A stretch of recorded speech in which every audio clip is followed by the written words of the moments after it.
Pagpatuloy po natin yung series natin ngayon on fit. Faultless, ideal, triumphant. Sabi mo sa katabi mo, ikaw yan. Ikaw yan sa iyong born again spirit dahil sa tinapos na gawa ni Kristo sa krus. Hindi po natin pinag-uusapan dito yung behavior mo sa katawan. Hindi po natin pinag-uusapan dito yung minsang maruming isip mo, kaluluwa yan. Ang pinag-uusapan po natin dito mga kapatid ay yung iniligtas ng Diyos na espiritu mo, yung lumang pagkatao mo, tapos pinalitan niya ngayon ng bagong pagkatao, yun ang faultless, yun ang ideal, yun ang triumphant. Siguro napansin niyo na po mga kapatid, na dahil kay Kristo, faultless ka sa kabila ng iyong kakulangan, sa kabila ng iyong mga kasalanan, sa kabila ng iyong mga kakapusan. Amen? Palakpakan nga po natin si Lord. Napansin na po natin siguro mga kapatid na ikaw ay ideal at katanggap-tanggap sa Diyos kahit na feeling mo ay minsan ay hindi. Kahit na minsan hindi ka katanggap-tanggap sa mga minamahal mo, nakapaligid sa iyo o kung sino mang tao, tandaan mo kapatid that you are always acceptable before Christ. Amen? Sabi ng Romans chapter 15 verse 7, Christ accepted us. Yung accepted po ba doon mga kapatid? Future tense, past tense o present tense? Past tense. Tinanggap ka na ni Kristo. 1965 po ako pinanganak, 2,000 years ago namatay si Kristo, nauna na po akong tinanggap bago pa po ako pinanganak. Amen mga kapatid? So yung pagkatanggap sa akin ni Kristo, walang kinalaman yung aking behavior. Amen? Tinanggap ako ni Kristo dahil gusto niya akong tanggapin, dahil love niya ako. At love ka rin niya. Amen? Palakpakan nga po natin ulit si Lord. Triumphant ka na kapatid sa bawat pagsubok na susuungin mo sa buhay na ito. Amen. Bakit? Because He who is in you is greater than he who is in the world. Si Jesus, ang banal na spirito na nakatira, nananahan sa iyo, kapatid, ay mas dakila, mas malakas, mas makapangyarihan kaysa sa espiritong nasa sanlibutan. Amen? So sabi nga po natin, ang buhay Kristiyano ay tungkol sa pagre-renew ng isip. So let us continually renew our minds. No? Sa mensaheng ito na pinamagatan po natin ngayong bahagi po ng fit, the perfect climate for our growth. The perfect climate for our growth. Sino po dito ang gusto pa mag-grow? Amen. Ano po? So, pag-usapan po natin yan, ano ba yung perfectong klima para tayo po ay patuloy na lumalago sa buhay Kristiyano? Marami na po tayong napag-usapan tungkol po sa pagiging fit natin. Pero alam mo ba kapatid na may iba pa pong dahilan, no, na higit pa sa pagkaunawa natin sa mga bago nating pagkatao ang pwedeng mag-contribute para hindi po natin lubos na maranasan ang buong kagandahan ng kung sino na po tayo ngayon bilang mga minamahal ng Diyos. Bilang mga pinagkalooban po niya ng bagong puso. May mga magtatanong, paano tayo mamumuhay ayon po sa pamantayan ng Diyos? Kasi may pamantayan si God. So paano ko kayo maaabot yun? Paano na yung mga utos na palagi nating nasusuway? Paano ang kautusan ng Diyos? Kapag wala po tayong mga solidong sagot mga kapatid sa mga tanong na ito, madali po tayong matitinag. Madali po tayong maaapektuhan sa pagbabago natin ng isip. Remember, the Christian life is all about renewing the mind. So paano ka magre-renew ng mind kung madali kang matinag? Kung madali kang maapektuhan. Eto at nagdiriwang na nga tayo dahil na ginawa na po tayong fit ng Diyos. Bunga ng tinapos na gawa ni Kristo sa krus at muling pagkabuhay. Tapos, eto, mauusog na naman po tayo, palayo. At dahil nausog ka palayo, di papayag ka na lang sa isang mas mababang uri ng karanasan at pamumuhay Kristiyano. At yun po nakakalungkot mga kapatid. Marami pong Kristiyano ngayon, okay na lang sila sa ganung uri ng pamumuhay Kristiyano. Well, remember mga kapatid, God has the best plans for you. The best is yet to come, mga kapatid, para sa mga anak ng Diyos. Yan na ba yung best ng Diyos para sa iyo? Hindi kapatid. The best is yet to come in your life. Hallelujah. Palakpakan po natin si Lord. Praise God. Sino po rito mahilig magkape? Nakakailang kaya? No? Alam nyo, hindi po pwedeng magkape pag wala niyan. Pag wala po nito, coffee beans. Ano po? Alam po ba natin mga kapatid that the perfect climate for growing coffee beans is more or less 17 to 21 degrees centigrade. 17 to 21 degrees centigrade para makaproduce ng masarap na coffee beans. Mamaya po, bago po tayo matapos, pipira-piraso ng tinapay. At ang panulak po natin, di ba kayo natutuwa mga kapatid? Dati kasi, nung tayo po ay wala pa rito, kumakain lang po tayo ng tinapay. Naalala niyo po yung bilog na sinusubo po sa atin? O, sabi mo sa katabi mo, walang panulak. Tama mga kapatid? Meron ba kumakain na walang panulak? Mahirap yun mga kapatid. Samantalang ang sabi ni Jesus Christ, no, magpira-piraso kayo ng tinapay, alalahanin niyo ako kapag ginawa niyo ito. At ang ipinagawa ni Kristo, hindi po kalahati, hindi po tinapay lang. Ang ginawa po ni Kristo, may panulak. Mamaya po yung panulak po natin, sino po nasasarapan doon sa panulak natin? In fact, masarap din yung biskwit. Ano po, lalo na kapag ka nag-communion tayo, nagpira-piraso tayong tinapay na parang alas 11:30 na yata, o alas 11 na nagugutom ka na. You look forward to communion, no? Dahil sa blessing ni Lord, but at the same time, baka makatawid ng kaunting gutom. Ano po? Mamaya iinom po tayo ng juice, no? Grape juice. Yan po yung sumisimbolo sa dugo ni Kristo. Alam po ba natin mga kapatid that the perfect climate for grapes ay 25 degrees to 32 degrees centigrade? May perfect climate para sa pagpapatubo ng masarap na grapes. Yan man po ay may buto o seedless. Paano po nagpa-propagate yung seedless? Paano po tumutubo ulit yung seedless? Wala nga seed. Ewan. Ano? Mamaya po pag uwi po ninyo, siguro may mga kakain ng mga iginisa. Mahirap po maggisa pag walang sibuyas. Siguro pwede rin maggisa ng walang sibuyas. Bawang, no, kamatis, no, luya. Pero iba talaga pagka may sibuyas. Alam po ba natin mga kapatid na ang perfect climate para po sa pagpapatubo ng sibuyas ay mild weather lang. Hindi daw po masyadong mainit, hindi masyadong maulan, at hindi rin masyadong malamig. Mild lang, sakto lang. And I believe mga kapatid, lahat po ng halaman na nilikha ng Diyos, meron pong perfect climate para tumubo po ng maayos ang mga halamang ito. Halaman lang yun, sabi mo sa katabi mo. Lalo na po tayo mga kapatid, na mga anak ng Diyos. Kailangan din po natin ng perfect climate para lumago.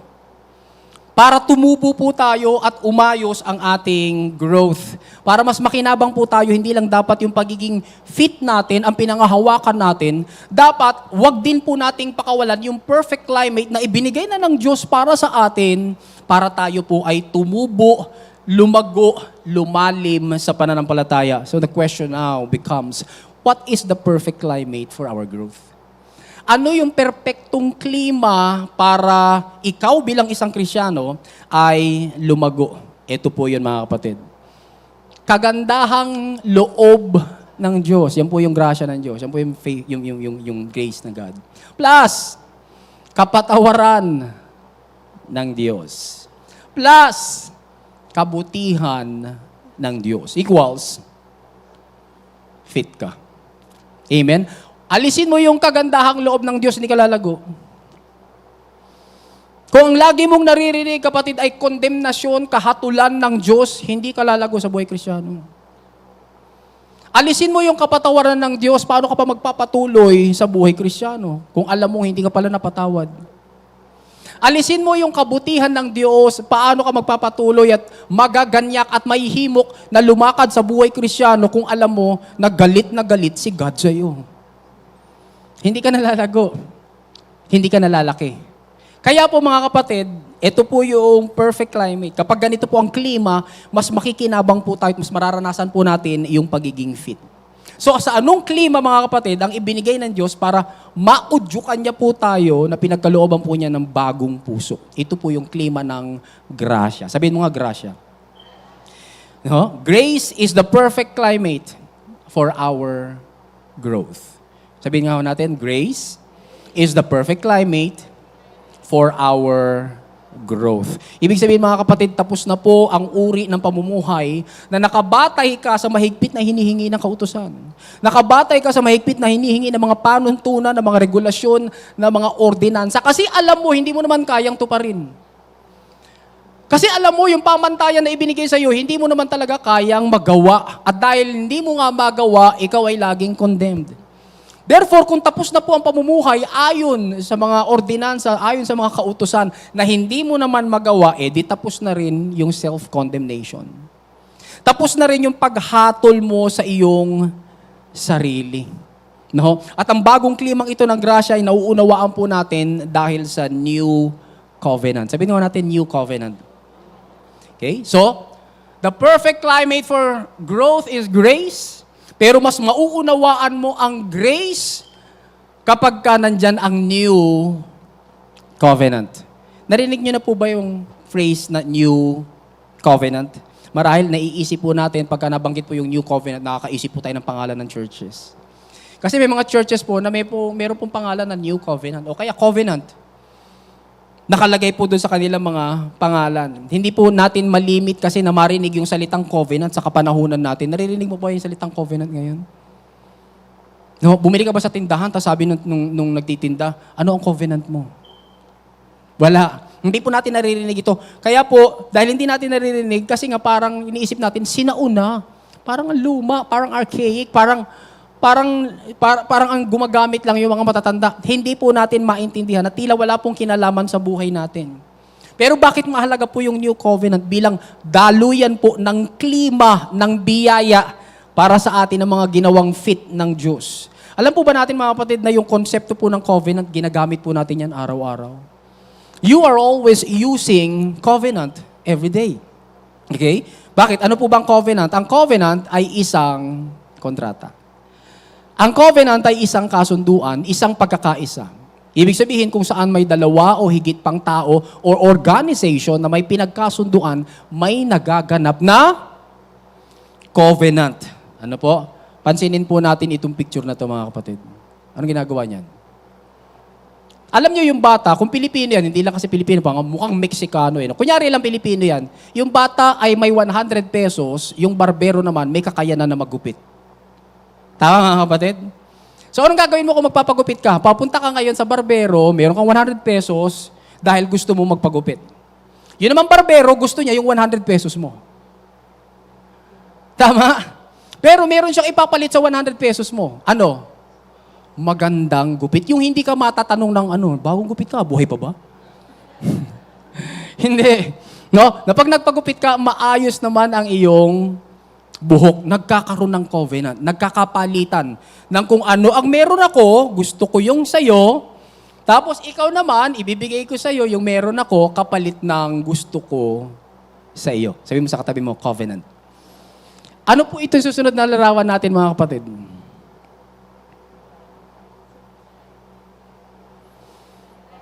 Anong ginagawa niyan?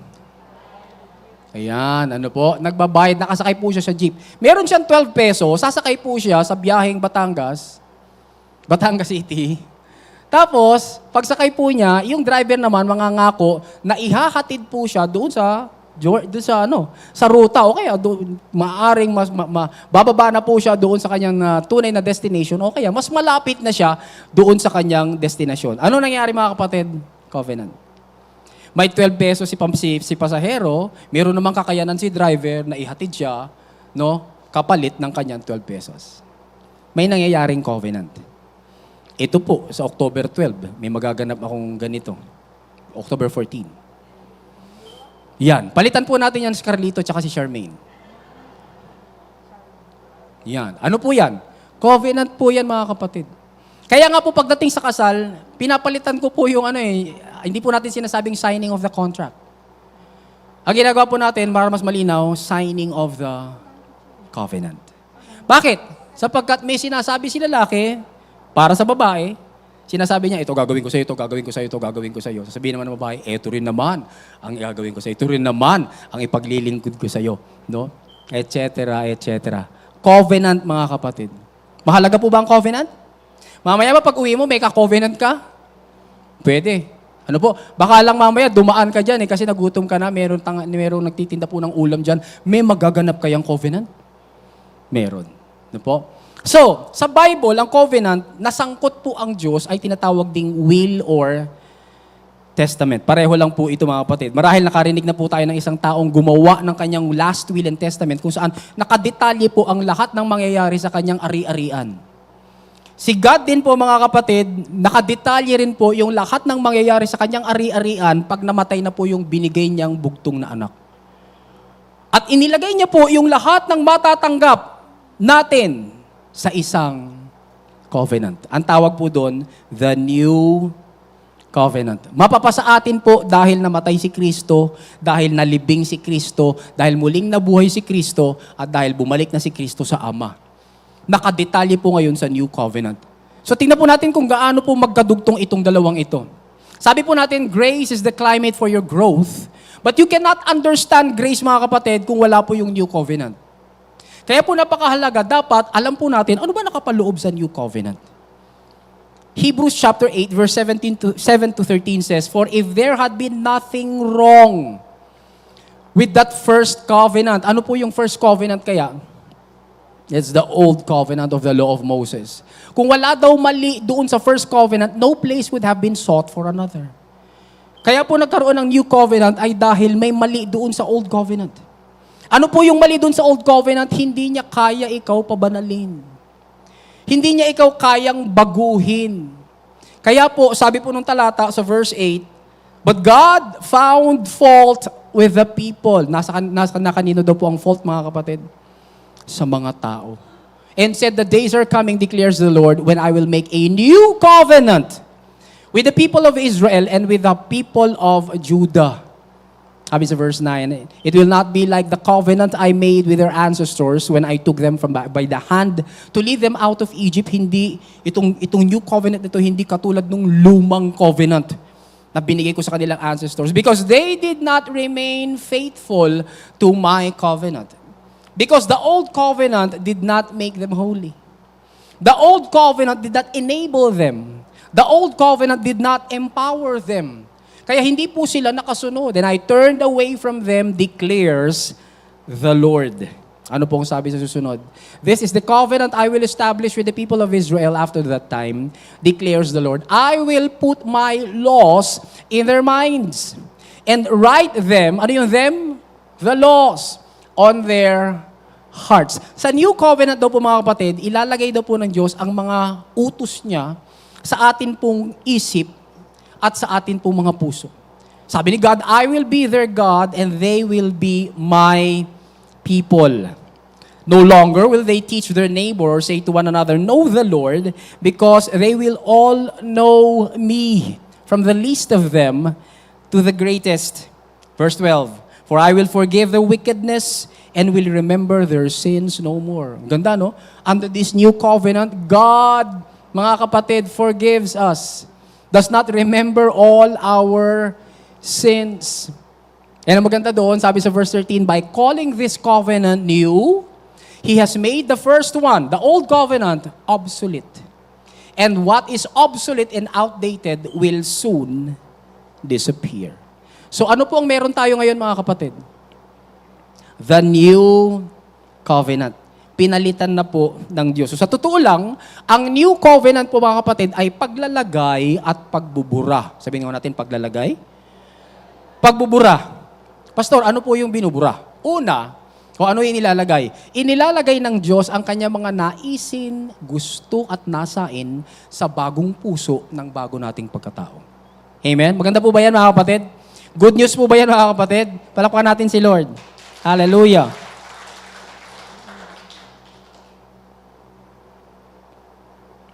Sabi doon, ikalawa, matapos na ilagay ni Lord yung mga gusto niya sa ating mga puso, binubura naman po niya yung talaan o listahan ng ating mga kasalanan at hindi na inaalala pa ang mga ito. Good news po ba yan mga kapatid o bad news? Good news yan. Palapakan po ulit natin si Lord. Hallelujah. Ganda, no? So yung new covenant mga kapatid, paglalagay, pagbubura. Kumpleto na? Yes. Bakit? Aba, nilagay na niya yung lahat ng gusto niya, therefore lahat ng banal na gusto niya nasa puso mo na. Kung sumampalataya ka na kay Kristo. Tapos, inalis niya yung lahat ng mga talaan at listahan ng ating mga kasalanan. Kumbaga sa magic slate. Pwede na uling sulatan ng bago, nilagay niya na yung kanyang mga bagong gusto. Naging posible po ang New Covenant dahil po sa dugo ni Kristo. Okay? So, grace is the climate for growth.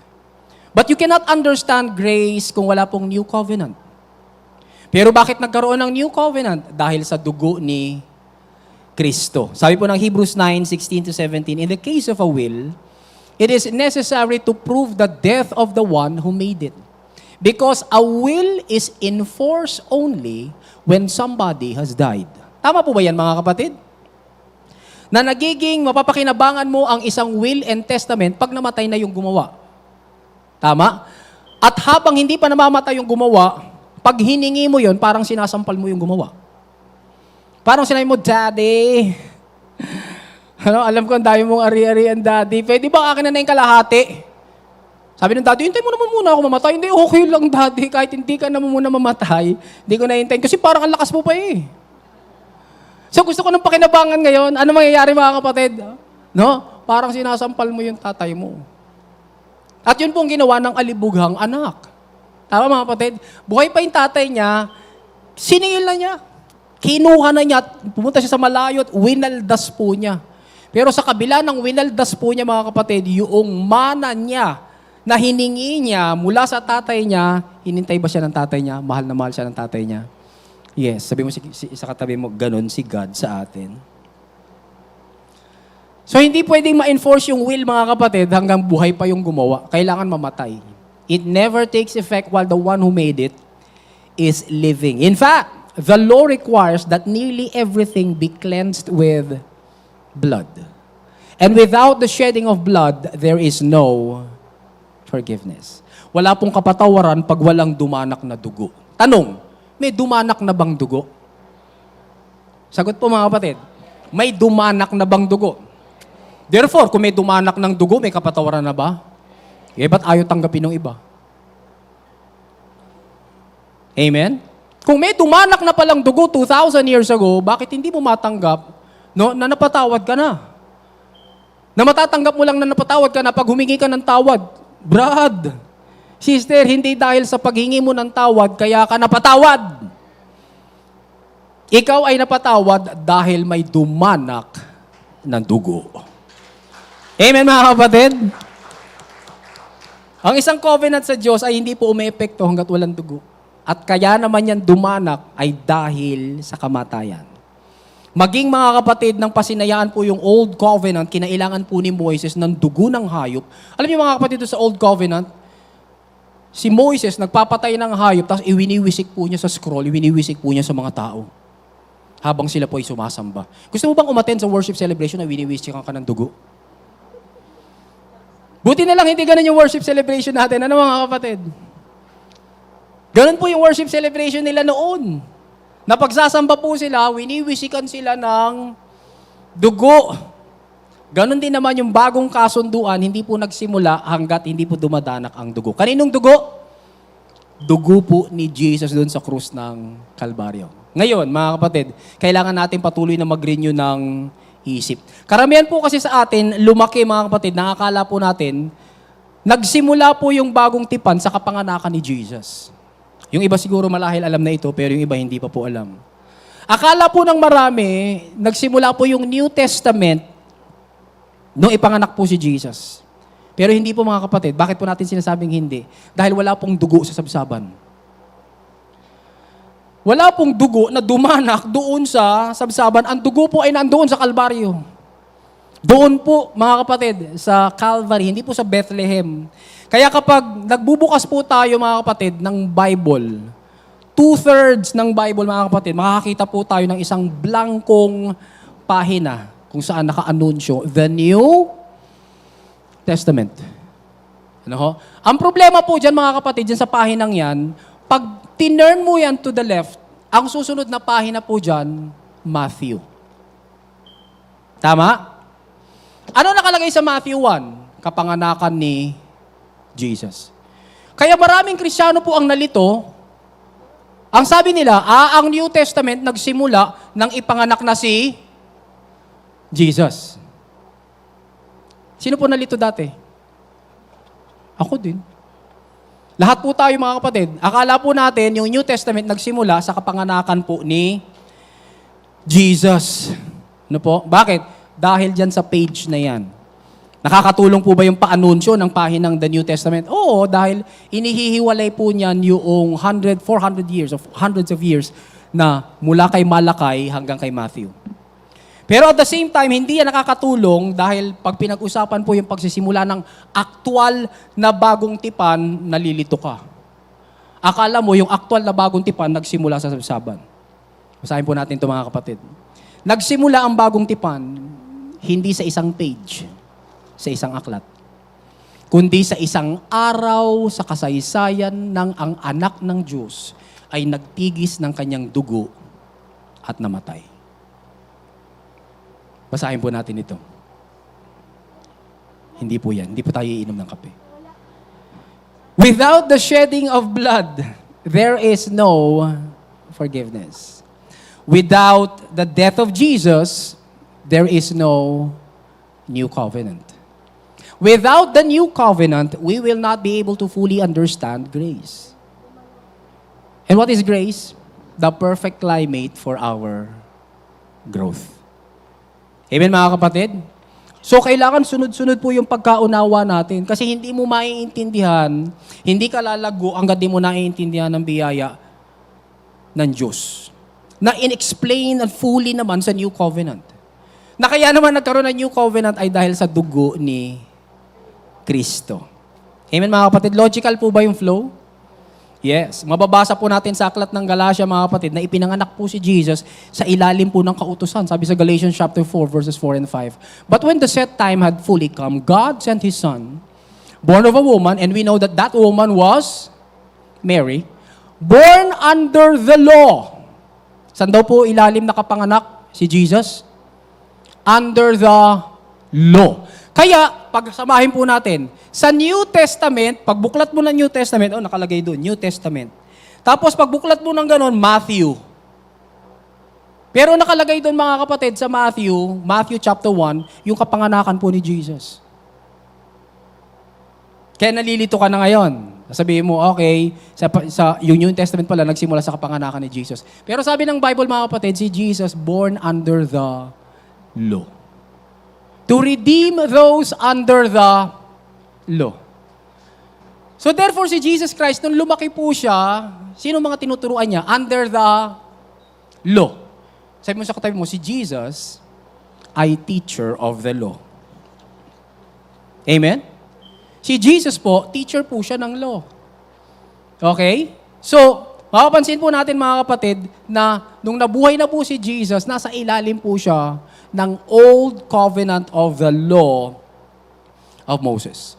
Yung mga tao na kapaligid po sa kanya sa ilalim din ng old covenant nakatira. In-emphasize po ni Jesus Christ sa Last Supper na saka pa lang magsisimula yung new covenant kapag nagtigis na po siya ng dugo. Tingnan niyo po sabi sa Luke chapter 22 verse 20. This cup is the new covenant in my blood. Nasaan daw po mga kapatid yung new covenant? Nasa blood niya. Nasaan yung blood? It will be poured out for you. Tanong, where? Where will it be poured out for you? Sa cross. Amen mga kapatid? Kaya yung new covenant mga kapatid, nagsimula doon sa cross. Kaya sa tuwing tayo po ay magpipira-piraso ng tinapay, iinom po tayo mula po sa kopa, ito po ay visual reminder kung kailan talaga totoong nagsimula ang new covenant o ang bagong tipan. Kaya sa pagre-renew po natin ng isip, kailangan po nating iusog ng 33 years. Bakit po 33 years? Kasi mula sa kapanganakan ni Jesus Christ, namatay po siya after 33 and a half years. Iuusog po natin yung ating pagkaunawa na mula doon sa sabsaban, pupunta po tayo sa Kalbaryo. Malinaw po mga kapatid? Para makita po natin na ang New Covenant hindi po nagsimula pagkatapos po ng page na nag-aanunsyo ng New Testament. Na ang New Covenant ay nagsimula doon sa krus. Malinaw na po ba mga kapatid? Wala pong malabo. Kasi huwag po tayo maghiwa-hiwalay dito na may malabo pa. Sa tuwing magpipira-piraso po tayo ng tinapay, visual reminder po yan. Kapag kinilala po natin si Kristo ay totoong nagturo sa mga Hudyo sa ilalim ng lumang tipan, mas maiintindihan po natin siya. May mga sinabi siya kasing medyo matitindi. Ano po yung mga sinabi ni Jesus Christ? Halimbawa, isipin po natin yung sikat na Sermon on the Mount. Dati nung nasa mixture pa po ako, mga kapatid, gustong-gusto ko po binabasa yung Sermon on the Mount because I was trying to do everything na nakasulat po doon. Sa Sermon on the Mount. Kaya lang, di ko magawa ito. Sabi ni Jesus Christ, putulin mo ang kamay mo. Pag nagkakasala yung kamay mo, putulin mo. May napansin ka ba sa loob ng mga churches na mga putol-putol na kamay? Mga kapatid? Pero tiyak ba na yung kamay mo nagkasala? Oo, nagkasala yan. So dapat sana kung sumusunod po tayo sa Sermon on the Mount, dapat may mga uma-attend sa church na mga putol-putol ang kamay. Sabi pa ni Jesus Christ, dukutin mo ang mga mata mo. May napansin ka pa sa mga churches na mga isa lang ang mata. No, para sa si Samuel L. Jackson sa Marvel na mayroong takip dito kasi dinukot na niya yung kanyang mata. Nakaboso kasi siya eh. Nakasilip siya kasi eh. Nagkasala yung kanyang mata eh. Pero wala po mga kapatid, buo-buo pa rin tayo. Tingnan mo kayong katabi mo kapatid kung buo. Ayos naman, ano? Buo pa rin tayo mga kapatid. Ibig sabihin, wala pong sumunod kay Jesus. Sabi mo sa katabi mo, hindi ka sumunod kay Jesus. Sabi mo kay pastor, pastor, hindi ka sumunod kay Jesus. Sige po mga kapatid. Lakasan niyo mga kapatid yung para may conviction. Amen. Hindi tayo sumunod. Kapatid, hindi ka sumunod kay Jesus. Nagkasala yung kamay mo, pero hindi mo pinutol. Nagkasala yung mata mo, pero hindi mo dinukwang. Magpatawad ka muna sa iba para mapatawad ka. Hirap nun. Ang hirap nun. Lord, patawarin mo ako, pero sabi ni Jesus Christ, magpatawad ka muna sa iba. Lord, papatawarin ko siya, pero hindi ko kalilimutan. Hindi daw niya kalilimutan, pero nagpatawad siya. Ito pa matindi, maging perfect ka gaya ng Diyos. Wala nakasunod dito. Bakit? Sapagkat hindi po tayo perfect. Sabi ng Romans 3:23, for all have sinned and fall short of the glory of God. Parang yung glory of God, yun yung Mindoro, tapos ikaw nandiyan ka sa pier, no? Gusto mong abutin yung Mindoro, tatalon ka, hindi ka sasakay ng supercut. Tatalon ka, long jump. Saan ka babagsak? Ay wala, 5 feet lang. Kapos kang palagi sa pamantayan ng Diyos. Sinabi ni Jesus Christ, ang tumingin na may pagnanasa ay pangangalo niya na, mahirap yun mga kapatid. Kasi pangangalo niya, kapatid, body to body, kailangan may maganap. Pero tinaas ni Jesus Christ yung pamantayan, ang ginawa ni Jesus Christ. Ngayon, hindi na kinakailangan na may maganap pa. Pag tumingin ka lang, nangangalo niya ka na. Ang bigat. Ano po? Tayo po naman po lalo pa yung mga lalaki. Alam niyo mga kapatid, hindi naman kasalanan yung napatingin ka ng ganun eh. Ang kasalanan yung napangalawahan mo. Nung unang tingin mo, hindi pa yun. Di ba? Kita mo yung cleavage. Hindi pa kasalanan yun. Pero nung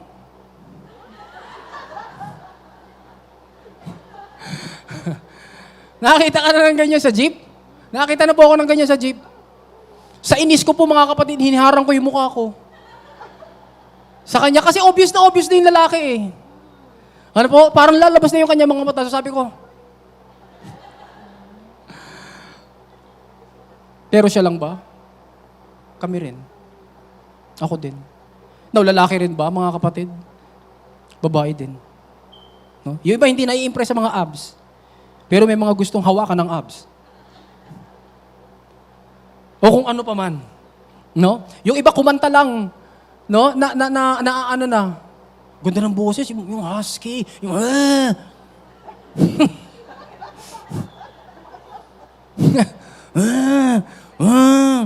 Kumanta lang ng husky, kinikilabutan ka na. Tumatayo yung balahibo mo sa palad. Ano po? Sabi ni Jesus Christ, tumingin ka lang ng may pagnanasa. Pangangalo niya na yan.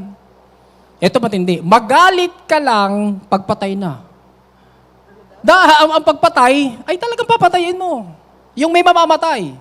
Pero sabi ni Jesus Christ, hindi yan. Tataasan ko yung standard.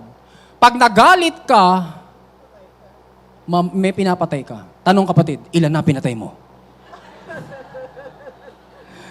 Marami na ako napatay. May napatay ka na?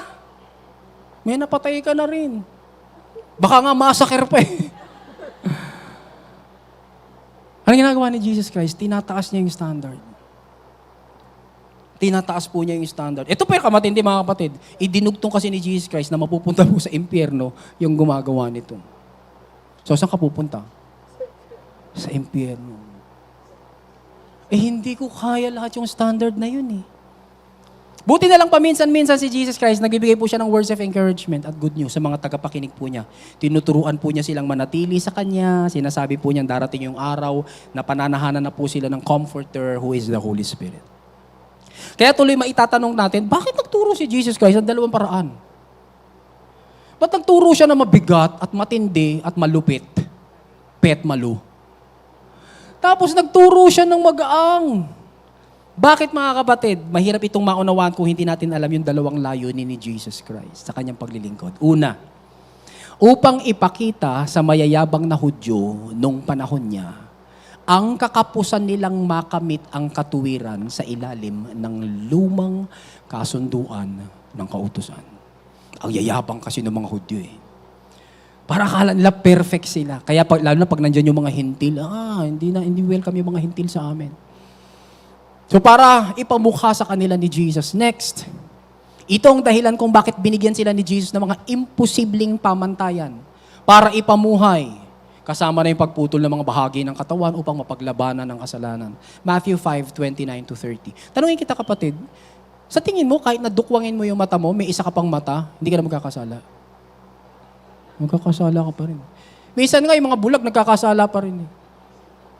Tama mga kapatid? Sino naniniwala mga kapatid na mas malinaw pa ang mata ng bulag kaysa sa atin? Ikaw, nakikita mo yung labas. Oh yes, nakikita ko yung labas. Hindi ako madadapa pag bumaba ako dito kasi nakikita ko. Pero yung mga bulag, mga kapatid, ang tindi po ng sense niyan. No? At tindi ng sense niyan, kahit na hindi sila nakakakita, parang ang linaw-linaw ng kanilang mga mata. So sabi po dito sa Matthew 5:29-30, eto, putulin niyo yung mga bahagi ng katawan ninyo. Binigyan sila ni Jesus ng impossible standards. Pagbebenta ng lahat nilang ari-arian, Luke 18:22. Sino na nakagawa nito mga kapatid? Binenta mo yung kotse mo kasi blessed na blessed ka kay pastor. Binigay mo kay pastor yung kotse mo. Wala. No? Wala. Binenta ko yung lahat ng ari-arian ko tapos binigay ko doon sa mga malimos doon. O sa mga mangyan. O doon sa mga... Wala. Ang taas kasi ng standard. At pati na yung pagiging perpekto gaya ng Diyos, Matthew chapter 5 verse 48. So nung i-present ni Jesus Christ yung mga teachings na ito, sabi ng mga Hudyo, hindi namin kaya yan. We need a Savior. Kailangan namin ng tagapagligtas. Ikalawa, ano yung ikalawang layunin ni Jesus? Upang magpropesiya po siya mga kapatid sa kanilang lahat tungkol sa isang bago at mas mahusay na paraan ng biyaya na magiging available sa pamamagitan ng kanyang kamatayan at muling pagkabuhay. So dalawa po yung two-pronged po yung kanyang teaching. Yung kanyang teaching para sa mga mayayabang na Hudyo ay para sila po ay ma-realize po nila na hindi nila kaya. Tapos doon naman sa mga humble at nagpapakumbaba sa kanya, eto, biyaya ng Diyos. Tila ba ninanais ni Jesus na makaramdam ng pagkabigo ang mga Hudyong nasa ilalim po ng lumang kasunduan?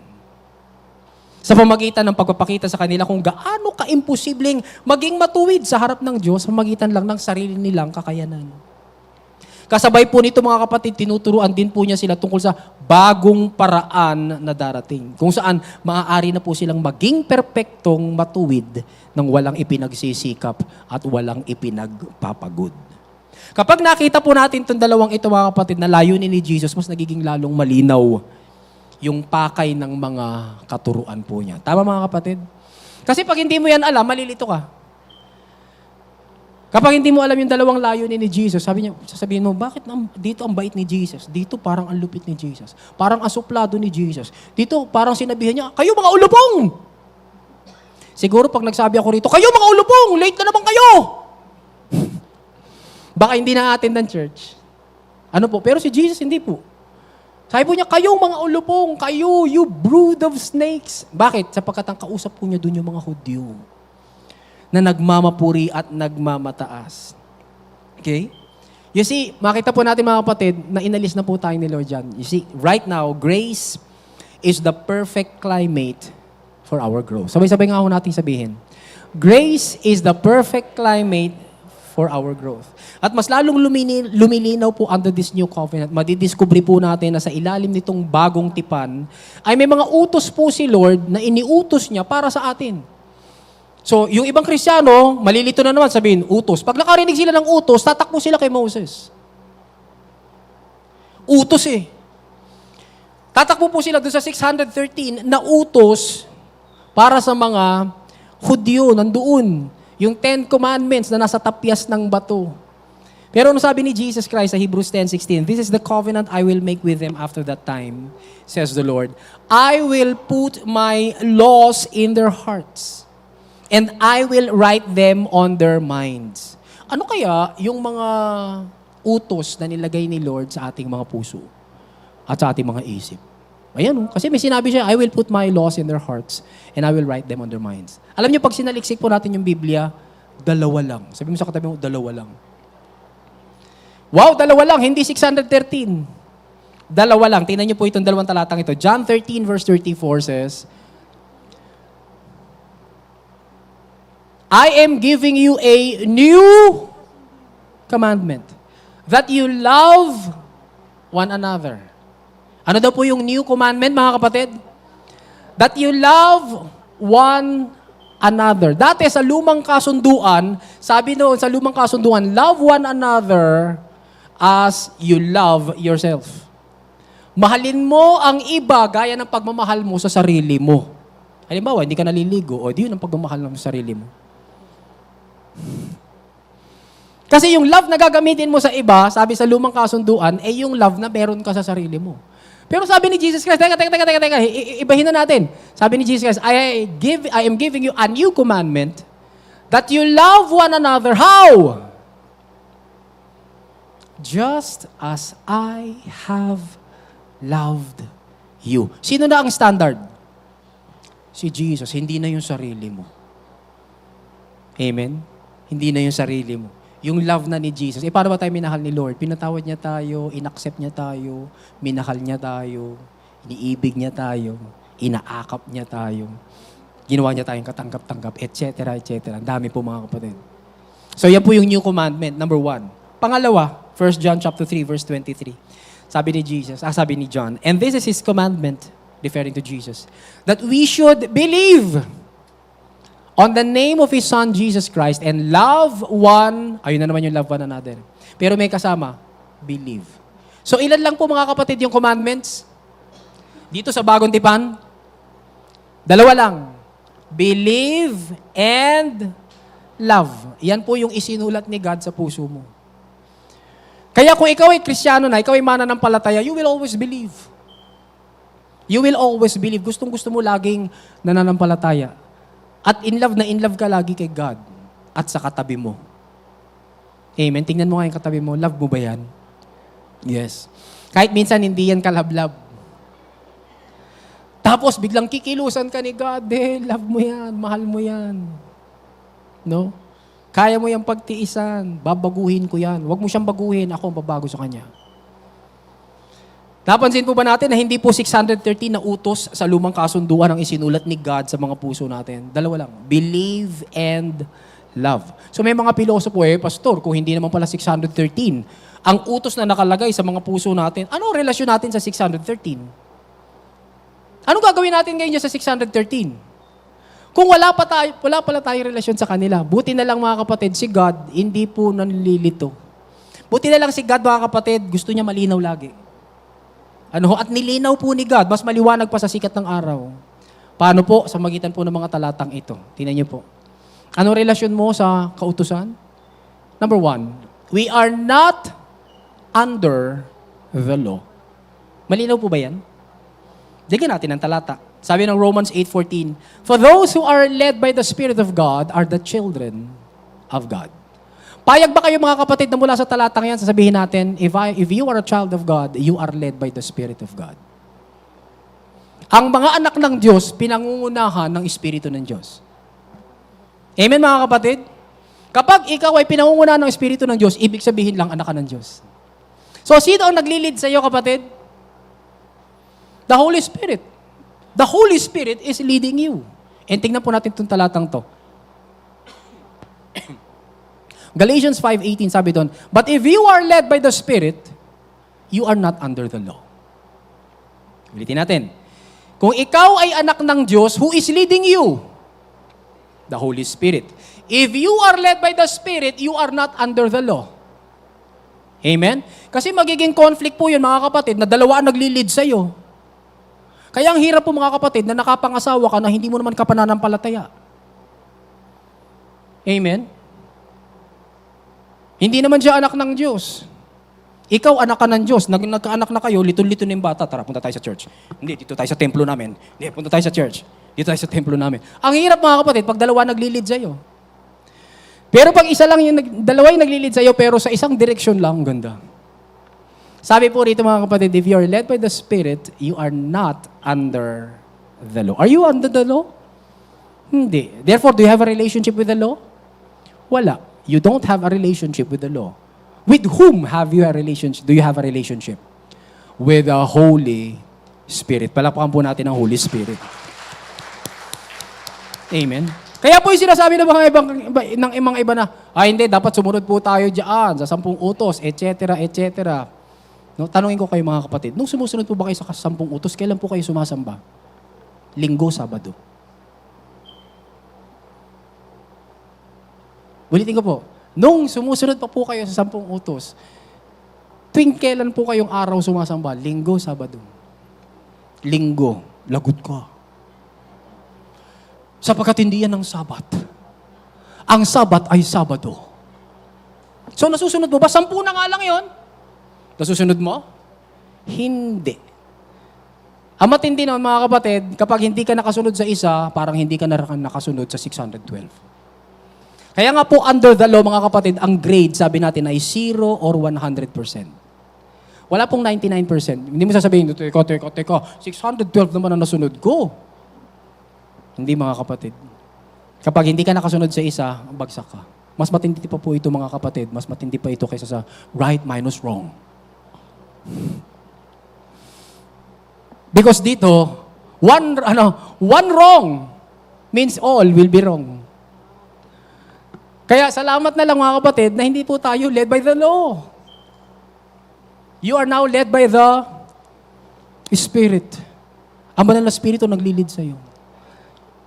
Kapatid, pag nakakita ka halimbawa mamayang gabi ng mga kumain na kayo, no, dami niyo ng tapos dami ng mga nandoon sa may lababo, dami ng uhugasan. Ano sabihin sa iyo ng Holy Spirit? Hugas eh. Tama, mga kapatid? Sasabihan ka ba ng Holy Spirit, hugas na? Yes, sasabihan ka ng Holy Spirit. Pero nasa iyo yun kung susunod ka. Tama? Nandiyan naman si Bunso. Patayin na naman si Bunso. No, siya naman ang maghuhugas. Siya na naman ang maghuhugas. Pero the Holy Spirit is leading us. The Holy Spirit is always talking to us. Because we are led by the Spirit of God. May relationship ka ba sa law? Wala. Number 2, the law is not our teacher. Grace is. Hindi po natin teacher ang law. Tingnan niyo po, sabi sa Galatians 3:23-25. The law controlled us. The law kept us under its power. Until. Pag sinabi pa natin, mga kapatid, until, may ending yung unang sinabi. Yung law controlled us and kept us under its power. Until. Nung sabihin po yung until, mga kapatid, meron bang pagtigil yung pagkontrol ng law? Yes, may until eh. May hangganan. Until the time when we would have faith. Do you now have faith? Therefore, yung law po ba tumigil na ng control sa'yo? Oo, tapos na eh. Nasa until ka na eh. Pero dugtungan pa natin. Ang galing ni Lord eh. Sabi dito, in fact, the law was to be our teacher. Sabihin nung iba, kita mo na, the law is our teacher. Pero again, until Christ came. Has Christ already come? Dumating na po ba si Kristo? May until na. Therefore, yung law, hindi na natin teacher. Then we could have faith and be acceptable to God. Acceptable ka na ba kay God? Yes, therefore, sabi sa verse 25, but once a person has learned to have faith, mula mga po pala ito mga kapatid sa contemporary English version, there is no more need to have the law as a teacher. Ipatatawag ka ba ng law? Sasabihin sa'yo, pag-usap po tayo kasi meron akong gustong ituro sa'yo. Ano sabihin mo kay law? Teka ha, wala tayong relasyon. You are not my teacher. Sabihin nga natin, the law is not my teacher. Pero alam niyo mga kapatid, ang daming Kristiyano nagpapaturo sa law. Nasa mixture churches, dami. Ito po nakakagulat mga kapatid. Nakakagulat po ito. Yung teaching po ng Christian churches, hindi mo pwedeng ituro sa sinagoga.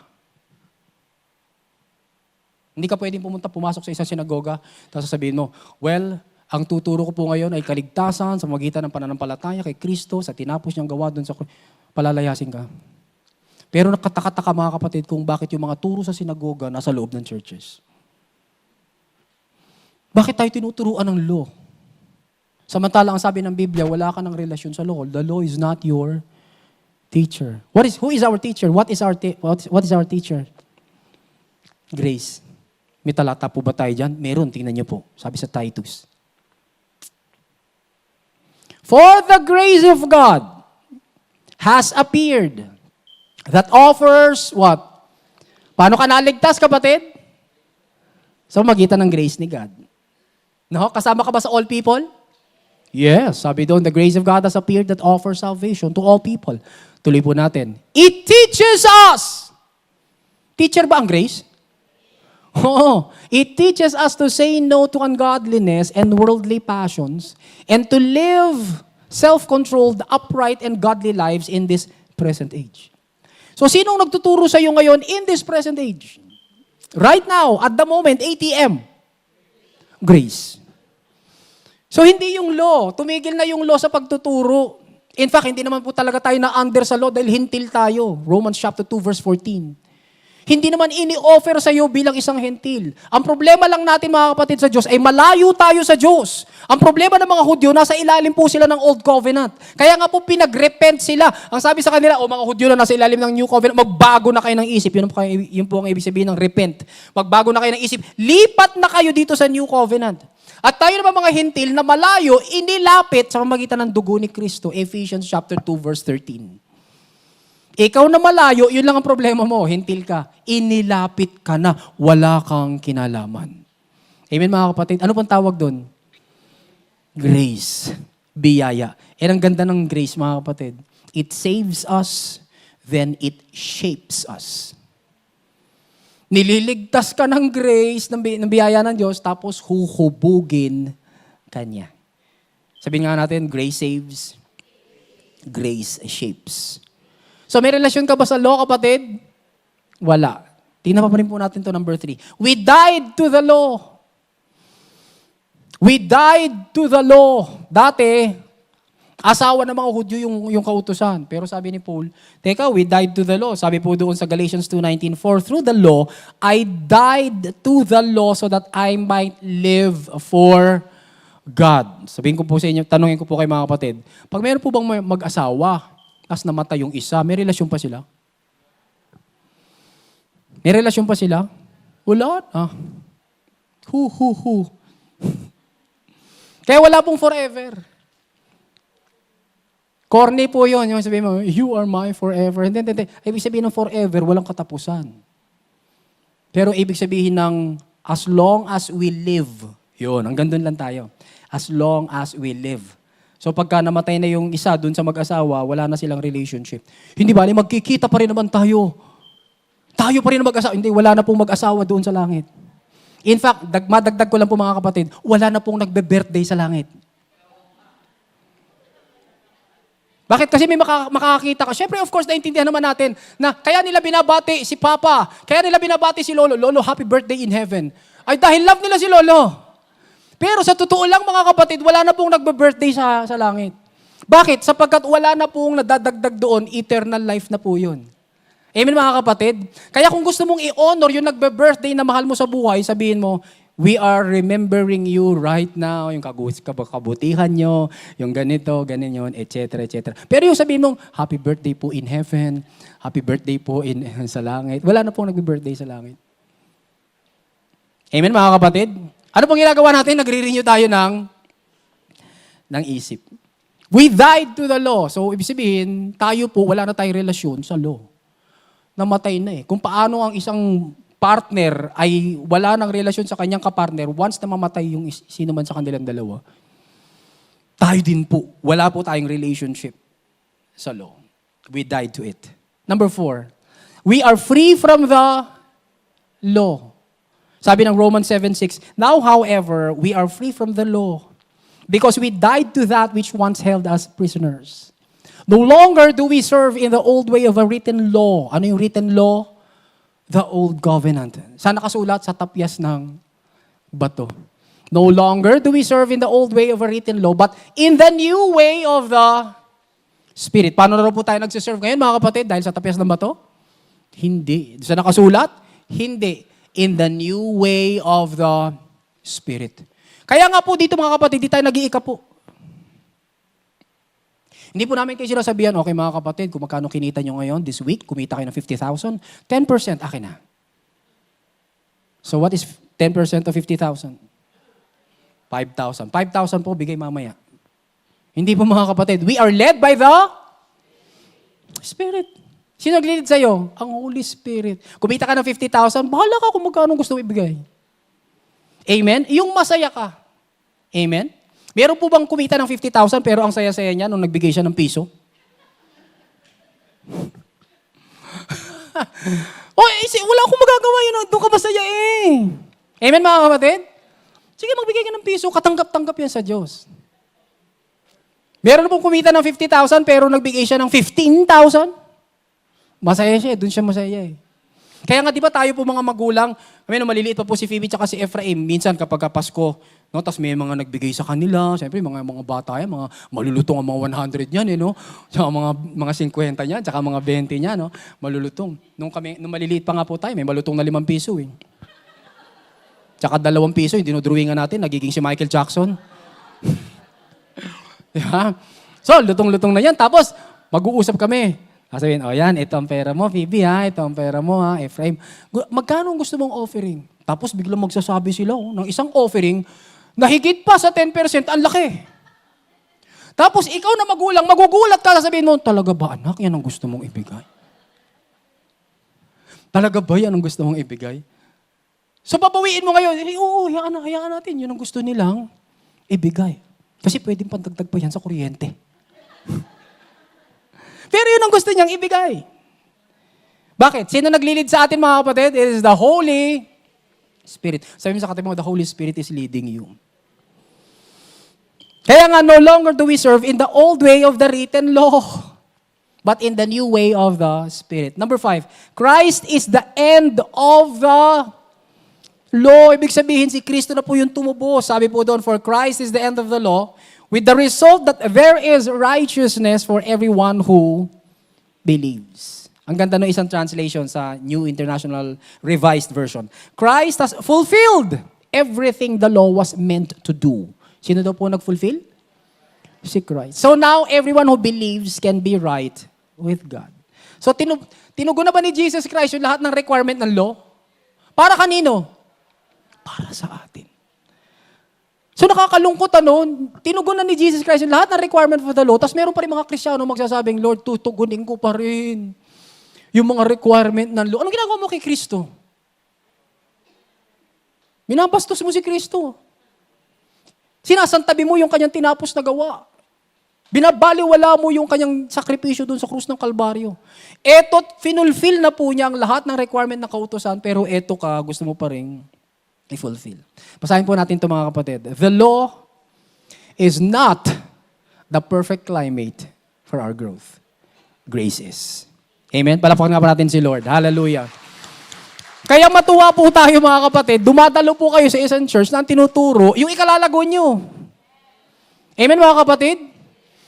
Hindi ka dumadalo sa isang church na ang ituturo ay yung gagawin mo na naman na hindi mo naman talaga kayang magawa. Nakapus mo naman talagang ano. Dumadalo ka sa isang church, mga kapatid, na ituturo ka kay Kristo. Na siyang gumawa ng lahat. Ayaw po ng Diyos na magduda tayo. Sinasabi niya po sa atin na wala na po tayo sa ilalim ng kautusan, wala tayo sa supervision, wala po tayo sa pamamahala, wala po tayo sa pangangasiwa ng kautusan. Patay na po tayo sa kautusan, malaya tayo sa kautusan, and at the same time, mga kapatid, siya na po yung nag-fulfill ng lahat ng requirements. Basahin po natin ulit itong linyang ito. Grace is the perfect climate for our growth, not the law. Binaliktad ko lang. The law is not the perfect climate, it is grace. Tingnan niyo po. Mag-isip pa po tayo. Wala pong sense o katuturan na sasabihin po ng iba, aba, ang isinulat sa puso mo ay yung law. Yan ang isinulat sa puso mo. Wala pong katuturan, wala pong sense. Pagka ganun, lalabas po ng contradiction. Bakit?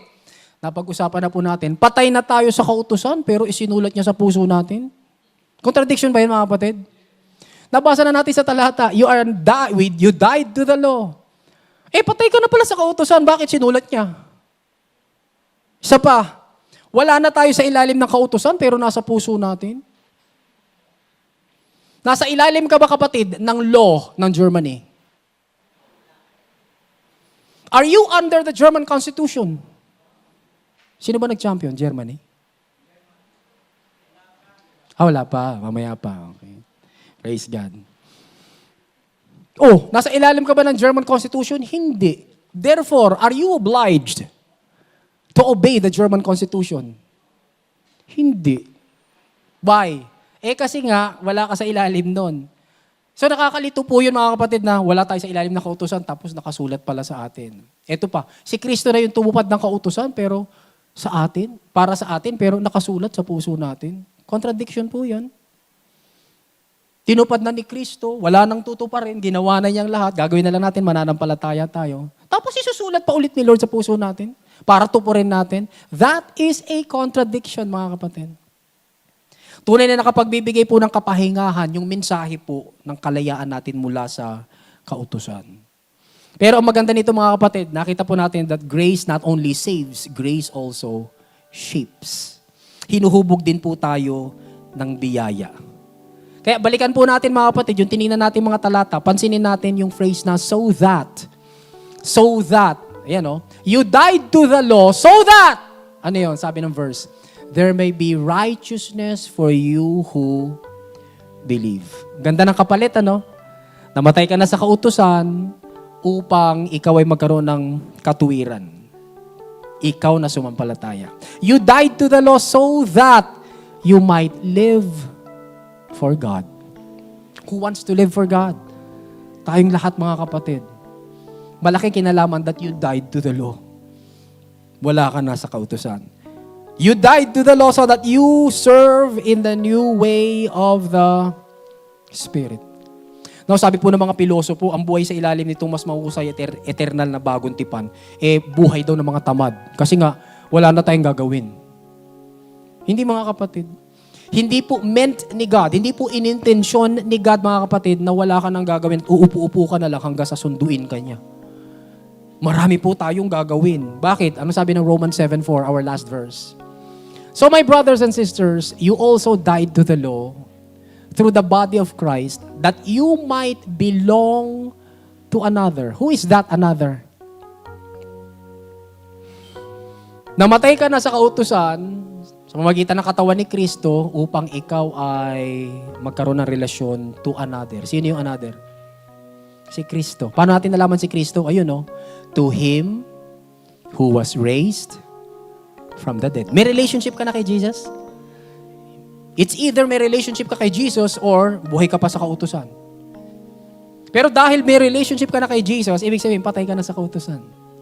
At ang kagandahan nun, mga kapatid, may relationship tayo kay Jesus, kaya nga ang tawag sa atin, Kristiano.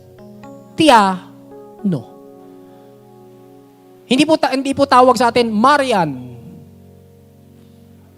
Dahil wala po tayong relationship kay Mary. Tama, mga kapatid? Pwede nag-aaral ka sa Marian. Yung mga nag-aaral po sa Marian dito, kunin niyo po yung lahat na matututunan niyo sa Marian. Pero hindi po kasama doon yung relationship with Mary. Dahil si Mary din po, nangangailangan po ng relationship with Jesus. Kaya nga, nung ipanganak po si Jesus Christ, sabi ni Mary, "Oh, my Savior!" Napasigaw si Mary, "Oh, my Savior!" Ba't niya sinabing, "Oh, my Savior," kung Savior din siya? Bakit niya sinabi na "Oh, my Savior," kung mediatrix siya? Isa lang po mediator. 1 Timothy chapter 2 verse 5, si Jesus. Amen mga kapatid? Pwede ka magpa-hospital sa mediatrix. Pero hindi mo dapat sambahin si mediatrix. Amen mga kapatid? Malinaw po, nagre-renew po tayo ng mind. Kasi nga, we now belong to another. Sino yung another? Si Jesus. Sa Kanya lang tayo belong. Amen? I only belong to Jesus. And when I belong to Jesus, sabi po doon, in order that we might bear fruit for God. Tingin mo kapatid, description niya ng isang tamad. Bearing fruit for God? Katamaran po ba yan? Hindi. God wants you to bear fruit for Him. Saan? Kahit saan. Doon sa circle of friends mo, doon sa family, doon sa trabaho mo, bear fruit for God. Sabi mo sa katabi mo, bear fruit for God. Mamunga po tayo. Paano po tayo mamumunga? Paano alam na po natin that grace is the climate for growth. At kaya naman may grace dahil naiintindihan natin ang new covenant na pinasinayaan ng dugo ni Kristo. Malinaw po mga kapatid. Ano pong take away natin? Under this new covenant, sabay-sabay po natin basahin. Grace is the climate for our growth. Therefore, I will desire and decide to grow in grace. Ikaw lang makaka-decide nun, kapatid. Ikaw lang. Bigyan ko po kayo ng example. Meron po tayong group, chat group. Ang tawag po doon, biniyayaan. Tagal na pong nag-i-exist yung biniyayaan. Para saan po yung biniyayaan? Meron po ako itong mga ina-upload na chapter ng Grace Books. Na hindi pwedeng ipasa. Doon lang, sa grupong yun. Kaya lang, tinanong ko po ang church. Ilang beses ko lang tinanong ang church. Sabi ko, gusto niyo po bang magbasa? Hindi naman araw-araw, kundi Monday, Wednesday, Friday. 3 times a week. Ng isang chapter tungkol po sa growing in grace. Parang 20 lang tayo. Ano po? Kasi sa katabi mo, bahala ka. Kasi pinanganyaya po yun eh. At ito, pinanganyaya ko na naman, kung gusto nyo pong mapasama na nagbabasa, may natututunan ka, you grow in grace. Because grace is the perfect climate for growth. Message nyo po ako. Sabihin nyo lang, Pastor, sama nyo po ako sa biniyayaan. I-add ko po yung pangalan nyo doon. Bukas Lunes, babasahin nyo na yung chapter 4. Ano binabasa nating libro ngayon? You already got it. You've already got it. Ibig sabihin, kapatid, hindi na po tayo gaya ng aso na hinahabol niya yung sarili niyang buntot, pero sa kanya rin naman pala. Marami pong Kristiyano ganun. Hinahabol nila yung sarili nilang buntot, kala nila wala pa sa kanila, pero nasa kanila na pala. Sabi ng book na binabasa natin, you've already got it. Let us grow in grace, mga kapatid. Let us desire and decide to grow in grace. Let's pray. Lord, maraming salamat po sa iyong mensahe. I pray, Father God, na anumang kakapusan at kakulangan ko sa pangangaral ng salita ng Diyos, ikaw po ang tumapos. Holy Spirit, ikaw po ang teacher, ikaw po ang maestro, ikaw po ang guro. Tapusin mo po ang mensaheng ito sa puso ng bawat isa. Gamit po ang personal na karanasan po nila. Ano man po, Panginoon, ang natanggap na katotohanan, Lord God, habang nakaupo po ang lahat ng mga kapatiran. Salamat po, Panginoon, na ginising mo po ang bawat isa. Tulungan mo po kami patuloy na nagre-renew ng isip. Because only when we renew our minds, Lord God, to the gospel of Christ, the message of His finished work, lalago po kami. Marami po kaming talatang binasa at lahat po ng mga talatang ito ay nagtuturo, Panginoon, sa iyo, Jesus, bilang tumapos ng lahat ng requirement ng kautusan. Kung kaya't kami na in the first place, hindi naman under sa kautusan, ay nagpupumilit na mag-enroll sa kursong iyon ng kautusan. Pinalaya mo po kami. So magitan po ng pagbabago ng aming mga isip. Thank you, Lord, for your grace, the perfect climate for our growth. Kapatid, kung narito ka ngayon o pinapakinggan mo ang mensaheng ito, sampalatayanan mo si Kristo. Hindi mo kailangan ng isa pang shot ng alak. Hindi mo kailangan ng isang stick pa ulit ng sigarilyo. Hindi mo kailangan ng isa pang pakikipagkaibigan sa isang sisira naman ng buhay mo. Ang kailangan mo si Kristo. Siya ang iyong kaibigan. Siya ang iyong tagapagligtas. He is the lover of your souls. Kilalanin mo siya. Nais kitang samahan sa isang maikling panalangin ng pagkilala kay Kristo. Sabihin mo, Panginoong Jesus, ako po ay isang makasalanan. Hindi ko po kayang iligtas ang aking sarili. Salamat po sa krus ng Kalbaryo. Pinatawad mo ako sa lahat kong kasalanan. Iniligtas mo ako. Jesus, sumasampalataya ako sa iyo. Nagtitiwala sa tinapos mong gawa sa krus at muling pagkabuhay. Ako ngayon ay ligtas. Hindi dahil sa aking kabutihan, kundi dahil sa biyaya mo lamang. Amen. Amen. Ihanda po natin ang ating mga puso, mga kapatid. Tayo po ay magpipira-piraso.